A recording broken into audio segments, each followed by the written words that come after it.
This is the Ray Powers Hour. I am back on the line, on the video side now. I'm with a woman who brings excellence and expertise to the fields of, are you ready for this? It's another long list. Marketing, advertising, law, accounting, consumer electronics, healthcare, interior design, media. That's not even half of it. Michelle, do I have to keep going? My God, it's only a half. No, you can stop. That's way generous anyway, so I appreciate that. Let me finish at the pomp and circumstance. Ladies and gentlemen, please give a Ray Powers Hour welcome to Michelle Meline.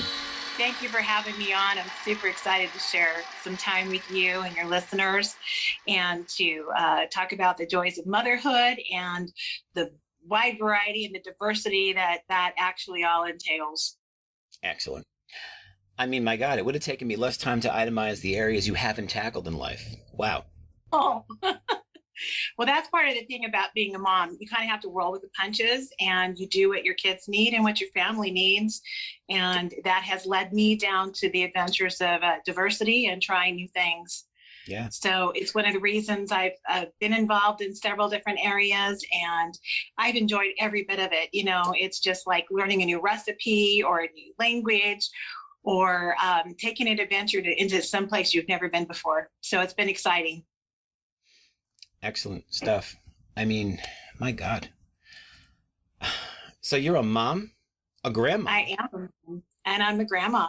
2 grandkids. The grandma thing's recent. I didn't do that the other way around. I did the mom thing first, right. Then the grandma. Well, that would be a great trick. I mean, if you could somehow reverse it. I'm sure there are some places in the country. Yeah, exactly. No, some people say that having grandkids is better than your own kids. So I'm trying that out and I'll let you know how that goes. Well, now the fun is you can undermine your kids and all the torture that they gave you. I mean, you could give it back tenfold, I suppose.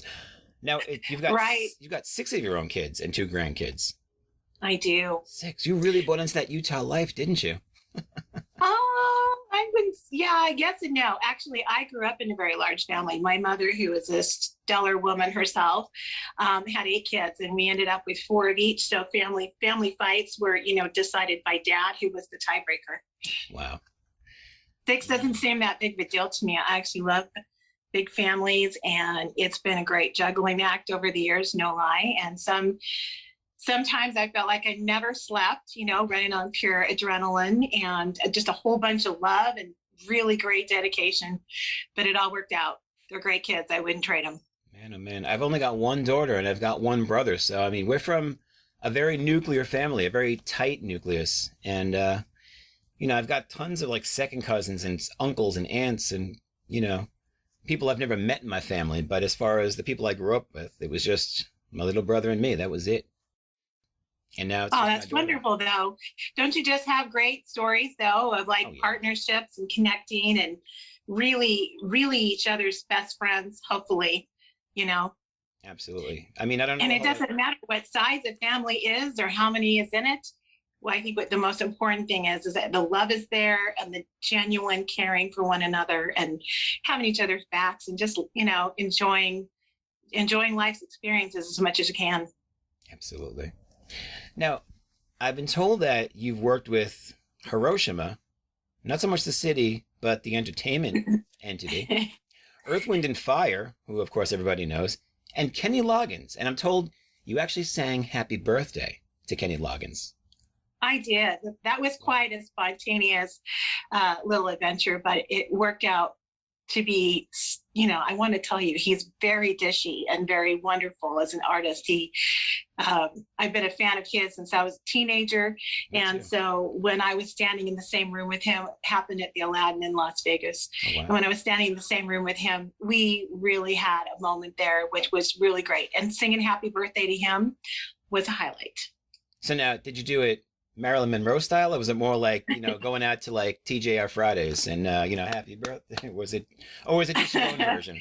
Well, when they brought the cake out, I was standing very close to him, and there were about 14 of us in the room, nice. And I was probably the closest to him. So I harmonized with the group, and I believe we rocked it. He seemed pretty happy, and hopefully helped him to roll in his year, and a great year that year. I sing professionally, and I don't know if I'd want to sing in front of Kenny Loggins. Maybe more so because of that reason, but Wow. You probably don't even think of it in the When you're moment. standing in front of one of your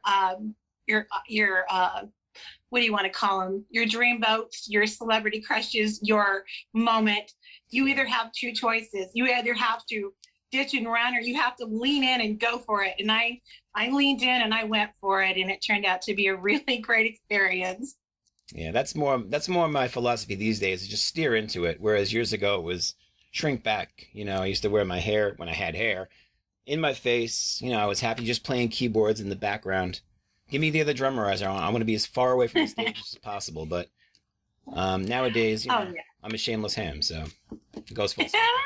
I think it's wonderful. You know what? Life is about adventure. It's about finding your bliss zone, and having a great moment here and there helps, builds your energy, uh, gives a little moment for you to get back, to feel happy and to feel joy. And I think everyone deserves that. And I hope that happens for everyone. Absolutely. Tell me about Big Ocean Women. Big Ocean Women is a current interest of mine after being a mom of my own, and both married and single. So what this organization does is international. We have membership all over the nation and in 9 countries. And so what it does is it trains women to be critical thinkers and to be able to contribute to communities and where they live, and help them to build their self-esteem. So it's a training program, and it's been just a wonderful privilege to work with these ladies and to listen to the needs of the women that are around the world. I mean, it's very apparent most of us are unified in what the needs are and some of the gaps that we feel, but women are wonderful. I mean, it doesn't matter where you live. It doesn't matter what your paycheck is, what you look like, how where you are, old, young, somewhere in between.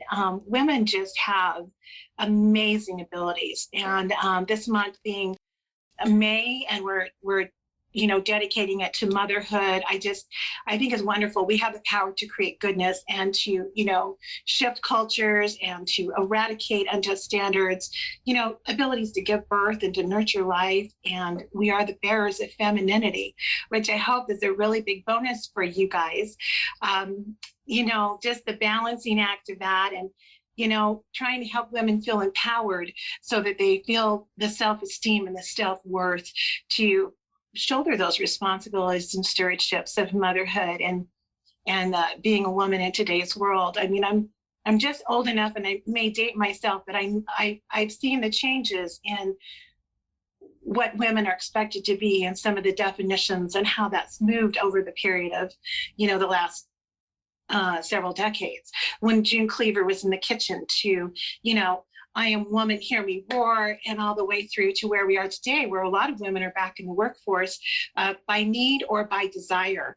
And so I think we need to be able to incorporate all that into the modern day, needs and desires of moms. Absolutely. And this organization does that. We all got here by way of a woman. There's no two ways around it. That's true. I mean, Dad helped, of course, but, Mom bore us for 9 months, every single one of us. That's true. And that was a really special experience. I would just like to say, I know there's moments where we're all really, really scared about doing new things, and, whether it's taking a test at school or, stepping into a new area of our lives. But when I was expecting my first child, I was nervous about it at first. I was like, wow, this is really permanent. It's really there. You can't just, go halfway. You have to go all in with this whole new adventure of being a mom and helping someone else to be, born into this life. And I went through all the morning sickness and the days you just hated every bathroom in your house because you spent all your time in there. You couldn't keep anything down. Like, I think there was one time I survived off of Fruit Loops and Perrier. But when I started to feel that child move inside of me and the kicks, and got to listen to the heartbeat and to really connect with, realize that I was loaning my body and my resources to help another person, be nurtured and to come into this world. And it took on a whole different meaning. It was much more meaningful and very deep to be able to co-create in that way And it's been a wonderful experience. Not easy, but wonderful. So, you know, I love moms everywhere. My hat goes off to them and the many hats that they wear. The sleepless nights, the soccer games, the endless hours of homework, the stress and the strain that goes into it. And it goes without saying, though, that, anything that is worth having won't come easy generally. We do have to put a lot of effort into it. That's true. So, you mentioned seeing a lot of changes in society, and we're about the same age. I mean, I just look really good. No, I'm just kidding. You look really good. You do look really good. I'm so jealous. I'm half dark here. That's what the problem is. I'm showing my best side. Well, that would be my flip side. I'm just teasing. No, you know what it is. We talked about life in the 50s, 60s, and the progression. Yeah. The downside to that has been, in too many families, the absence of a father. And a lot of that is, divorce has become mainstream, where it used to be like this abysmal shame in society. A lot of women choose to have children, by themselves. Sometimes the fathers split. And although the mothers do a Herculean effort at raising children, I mean, my mom and dad split. My dad was there every single Sunday, as per his visitation rights. But, moms have been put upon more than ever. There's so many more single moms today than they were 30, 40, 50 years ago. It was almost unheard of back then. But now, unless, of course, you were widowed, and then, of course, you had no choice. Right. But nowadays, it just seems like, I think kids do so much better with a mother and a father. However, I've seen moms just do this ridiculously amazing, really just about a double duty across the board, and they've had to be mom and dad. And although it's not fair, I mean, when is life ever fair? Very true. I've witnessed that myself. Actually, I went through a divorce after being married for 25 years to the kid's dad. And so I got to experience both the married partnership and being without that. And, visiting with my kids over the years has been pretty revealing about that change that went on in their life. And I do know that the ideal still is to have both mom and dad in the home. There's on the same team working together. And if that doesn't happen, then we really need to strive to still co-parent with one another in an amicable way that has the child not be a victim, but a victor, even though things haven't worked out between the two parents. And that's a big dance, and that takes a lot of maturity on both sides a lot of times. And hopefully to just say, okay, we need to do this so that their lives are the least impacted as possible. Help them to get good schooling, be there for the child at their activities and through their homework and through the stresses that naturally take place anytime a child grows up. And so even though it's different, you can still play ball as long as both people are still concerned about helping each other help their children succeed, into adulthood. Right. I mean, all too often, children are weaponized and they're used as leverage. I mean, thank God my parents never did that. They were exemplary, and they did everything they could to make sure that we were, the least impacted, as you said. But how many times does one parent poison the mind of the kids against the other parent? Out of pain, I think, and also the hurt that they feel from, or the failure they feel from the relationship having come undone. Of course. And I think that that's something that everybody kind of goes through. I mean, it's natural, it's human, and we should grieve the losses of our relationships, and family losses is especially hard because it doesn't just impact individuals. There's the children involved. There's, extended family, things like that go involved in that. It's a lot harder to do, but I actually know it's possible. And we, in the beginning, sure, you're going to make mistakes. And this is where I think it's really important for adults and men and women and parents everywhere to be able to teach your kids about forgiveness and about, doing better, and to create an environment of respect so that if there is growth that is needed, that it can happen without criticism and the constant pressure, to choose sides or to say that one parent's bad and one's not. We've had to learn from that. It hasn't been easy for my family, and hasn't. Certainly, I made mistakes in the beginning that I learned along the way. That my children needed something different and needed something better. So, in all reality, it's a very huge transition for everyone, but the way we need to strive to keep our families nurtured and strengthened in whatever circumstances we happen to find ourselves, married, divorced, widowed, some other way. I feel like the best interest of the child needs to be primary. Absolutely. I mean, they didn't. They're our future. Yeah. They didn't ask to be brought into the world, but here they are, and now it's their world. I mean, let's face it. It is. It's their market. I mean, all the commercials are geared toward them. All their money is disposable, and they've got their whole life in front of them. So, it happens in the music industry. I have to ask my daughter. I'm in radio, and I have to ask my daughter what's cool. Oh yeah. Well, it changes from minute to minute, and honestly, I think kids know more than their parents anyway. At least that's what they tell me. And so, over the years, I've kind of believed it a little. And so, outside of checking what's trending on social media pages and websites, I sometimes have to ask myself. So don't feel bad. Yeah. No, it's past us. I mean, I listen to the radio, and it's like even the classic rock stuff. It's like, wait, this is past what I was listening to. It's like yeah. The 90s stuff is now classic. I grew up on 80s stuff. What happened? We mentioned Kenny Loggins and everybody else. Earth, Wind, and Fire. It's like... Oh, yeah. Well, those were the soundtracks of my life. Those are prom songs, of course.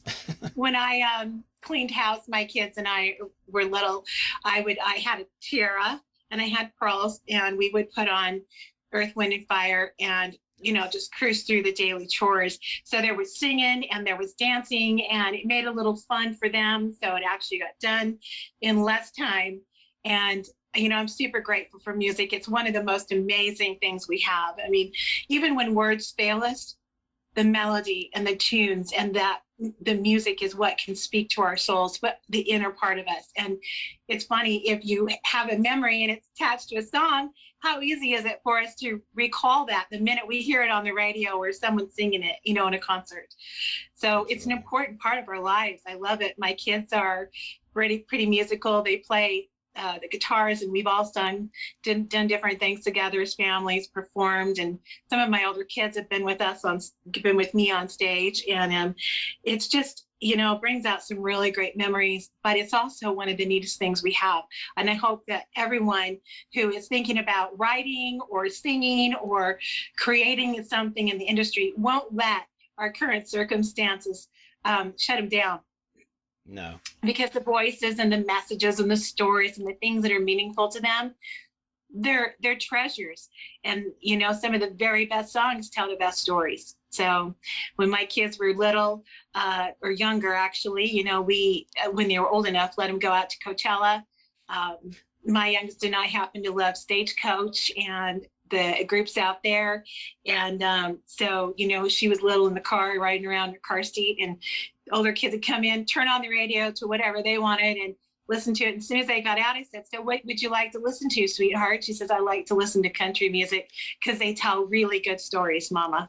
And we just, there's diversity. Everyone likes different things, and they're all in different ages. So in our family, I've tried very hard to broaden their horizons. We did a little experiment with what the songs were on their radio as they were growing up, and the songs that I had when I was growing up, and letting them choose so they could enjoy much more, and they love it. So I feel like it's a good thing. And frankly, when you learn to do like the piano or something like that with both hands, it actually helps prepare you for higher math and higher learning, because you use both hemispheres of your brain, and the pathways are created there for that other stuff later on.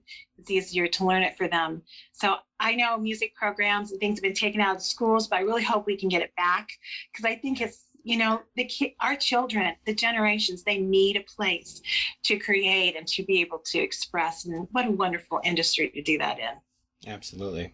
I mean, I'm still stuck on chores at your house. You drop the needle on September, and I'll be washing dishes. I'll be running the vacuum. We can say drop the needle again because, vinyl is back in vogue. So That's all. Yes, it is.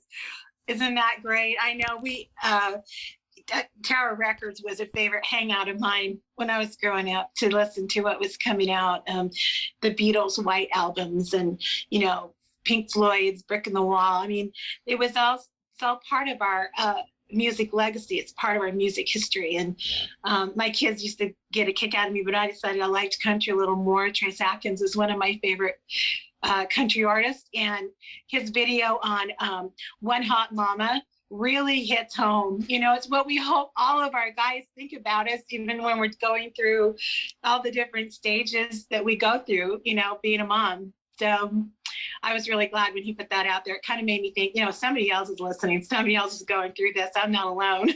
Absolutely. Now, you're also a published poet on top of everything we mentioned, with credentials tied to a New York Times best-selling author. I did. I wrote a poem. I had some minutes where I feel like, filling out my own well was kind of important. And so I've always liked to write. And I entered a contest and it won, and it's actually published. And so I told my kids, I go, you know what? You just are never too old to achieve something that's on those lists.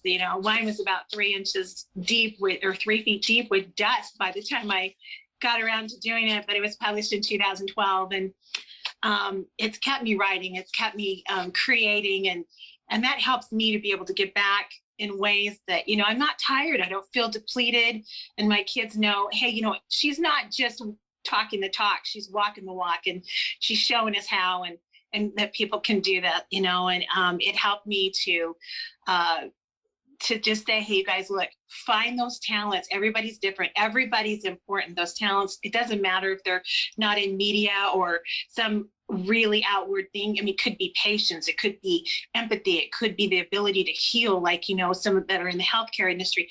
Every talent, every ability that somebody has is important. And nobody is extra. There are no ordinary people. I think there are people that actually think they don't have talent, but that's because they haven't realized how amazing they are, and I think, encouraging one another to do great stuff or even to do small things is important. I wasn't planning on a lot of the things that happened in my life, but I think that joy and happiness is something I've consistently looked for. And that was one thing that really did make me smile. That's amazing. Now, it's in your bio, and I thought it was worth mentioning, but you have this, I'll call it a superlative love of ice cream, as do I. It's my kryptonite. It really is. I've got to be really careful with how much I have in the house, because if it's a half gallon or a gallon or whatever this is, I open it, I finish it. If it's the little Ben & Jerry's bullet, I finish it, I eat it, I'm happy. But it's like one sitting. What's your favorite flavor? Okay. Well, I have a thing for chocolate, but I also have a thing lately for cherries, and I can't decide really, honestly. Let's see. I've switched around a lot over the years, but Cherry Garcia is one of my favorites, and I also like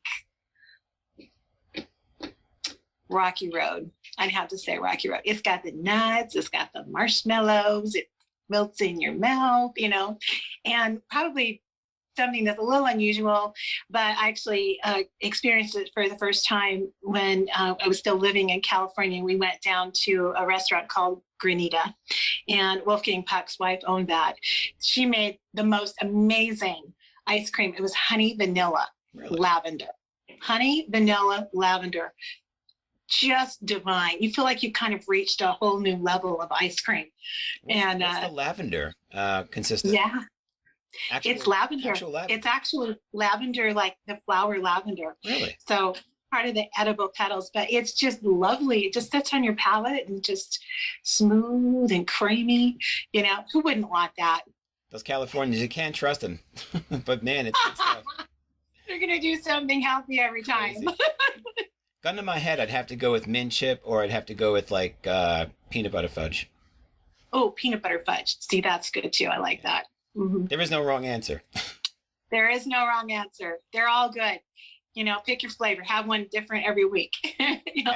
teenager, I used to manage a Carvel, and actually, I almost bought the building and the business once Carvel sold to a mom and pop. But I was on the road 330 days a year. I couldn't have possibly given it any attention. No. But I thought it would But, make it worse. Yeah, but that's a great thing to do. And I think ice cream's great any time of the year. Yeah. You can sneak it in your purse if you get those little Little 4 ounces. 4 ounces, you could put it in your purse. So if you're stressing out at like a meeting or something, you can just like sneak down and just, sneak a little, and it helps. It really helps you get through those tough spots.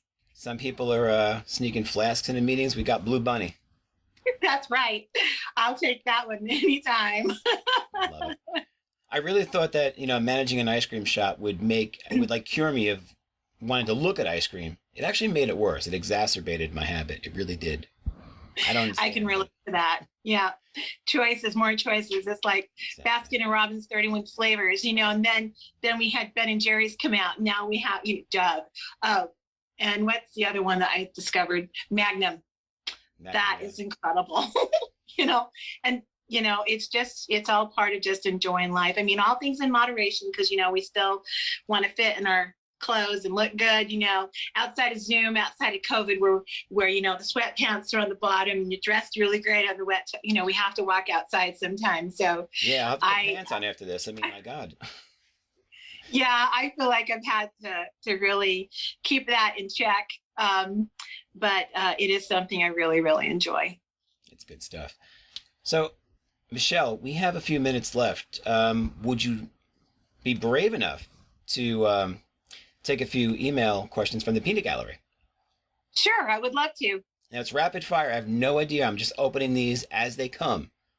So, okay. I mean, I'll filter them, of course, if there's anything that we can't speak of on the air, but let me see. Sure. We have from Susie in Bangor, Maine. Wow. That's like about as far away from you as we can get and still be in America. If you could live anywhere in the world, where would you choose? I guess as opposed to if you're happy where you are now. Anywhere in the world, where would I live? As close as possible to my kids, so I can see my grandkids. So that's pretty much, where I live now. But really, I feel like right where you're at, living right now, right here, right now. I love it. There's no substitute for being happy in life. None. No, none. Okay, well, let's see. I think we have time for one or two more of these here. D in New York City. I could see New York City from my window. Lovely. Yeah. Great city. D wants to know if you have any pets. I don't.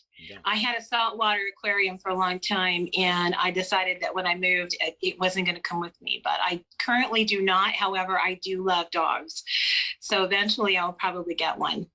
Nice. You didn't have dogs in the aquarium, I'm guessing. Not in the aquarium. They didn't like it too much. Cats don't like aquariums either, no. And they like to fish out of the aquarium. They like to get their dinner out of there. That's true, but like getting them out of the water and like trying to dry them off, they're shaking all over, I just figured it would be better to do one or the other. Okay, and let's see. I have time for one more of these from Riff Raff. He is from Planet Mars. Okay, so it's somebody doing a wind up on us here. Do you realize you are having chit chat with a legend? That's a loose quote from the movie Old School. I don't know if you've ever seen the movie, but I recognized it as I was reading. I was making sure there was nothing obscene in there. But yeah, there's a scene where they're sitting in the coffee shop, and yeah, okay. You're what a great place to have a conversation. Yeah. I think they're talking to me though. I think that was actually geared to me, speaking to you, the legend. So, yes, I do realize. Oh, he's so nice. You're just telling thank you. That's the sweetest thing ever. See that? I think that it's an honor to talk with you, Ray. It really is. So, I feel honored by that. Well, you have to say that, but I'll take it anyway. Where can they go to catch all the stuff you're doing? I have just an email right now. Are you welcome to check out the Big Ocean Women website at bigoceanwomen.org. And I haven't put a website of my own up for a bit, but I'm happy to take email questions or connect that way at empressmichelle@gmail. And that's about it for right now. Sometimes that's the best way, because I have sponsors that do that. They're like, if you want it, just hit us up directly. We're always checking, our boxes are pinging all the time, so we're going to know, rather than check the website and have to monitor one extra thing. So it's like, if you have a Twitter, you're going to see it. Instagram, you're going to see it. Facebook, you'll see it. And if they email you, oh yeah, it's going off when you don't want it to go off, in meetings and everything else. But that's how you get that is how you get a hold of Michelle Meline. You can, and I will answer you. Michelle, I can't thank you enough. I want you to have a happy Mother's Day. I mean, the kids, the grandkids, you are God blessed. And next time, maybe we can do this in person. Maybe I'll fly out there. You come to New York, and, we'll figure this out. And maybe we'll, I don't know, we could show everybody the poems. Is that your poem in the back there? In back of you? No, those are the house rules. Oh, actually, I put them up in my office, just, kind of a reminder to anyone who's coming. So those are my house rules. Oh boy. Do I have to take my shoes off and not use foul language, or I guess call you Ms. Meline, or Well, what I mostly, it's about loving each other and being grateful and dancing in the kitchen and laughing together and creating a really nice atmosphere so everyone feels at home. So I would hope that's what you would feel if you were to visit me. I could show some love. I could dance. Pass the biscuits, please. Oh, yeah. Yes. Yeah, definitely. Absolutely. We could do that. Michelle Meline, everybody, check her out. Email her. Give her some love. And thanks for doing this. Have a happy, happy Mother's Day. And weekend is all about you. Enjoy.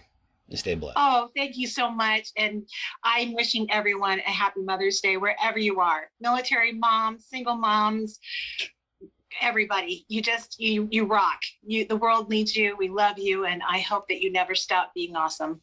Thank you. Yes. God bless our troops all over the world. And a lot of moms actually waiting for their kids to get home, their husbands, their significant others. Absolutely. Yes, definitely. So love goes out to everyone. And we hope that you have a great Mother's Day as well. This is celebrating you and all of your amazing abilities. God bless all of you. And God bless. Michelle Meline, everybody. Thanks so much. Thank you. The Ray Powers Hour.